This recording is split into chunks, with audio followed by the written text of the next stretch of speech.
Proclamation po ng Gabriela.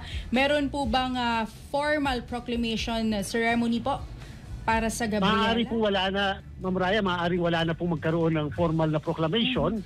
Kung sakasakali po, katulad ng ginagawa namin kapag ganitong late ang proclamation, atin na lang pong inaabot yung copy ng Certificate of Proclamation. At ito po'y maaari mangyari, Sir Marlo, Ma'am Raya, by tomorrow ng hapon. Sapagkat bukas po meron kaming NBank. Pag-uusapan po namin yung lahat-lahat ng mga bagay-bagay na ito at maaari pong available na po yung Certificate of Proclamation pagkatapos po ng aming NBank meeting.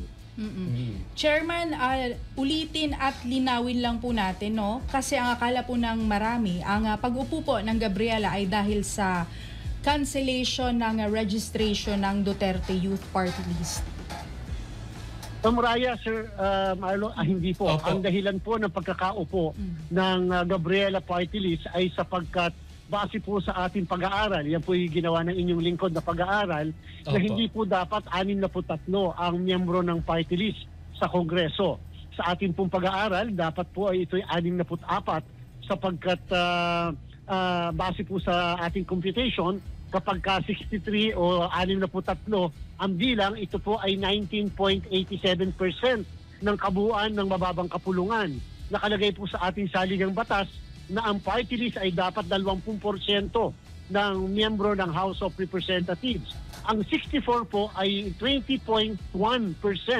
Hindi na baling sobra, wag lang kulang sapagkat mandatory po ang requirement ng ating saligang batas na dapat ito ay 20% ng kabuuan ng mababang kapulungan. Hindi pala uubra dito, Chairman, yung kasabihan na tinimbang ka, ngunit sobra ng konti.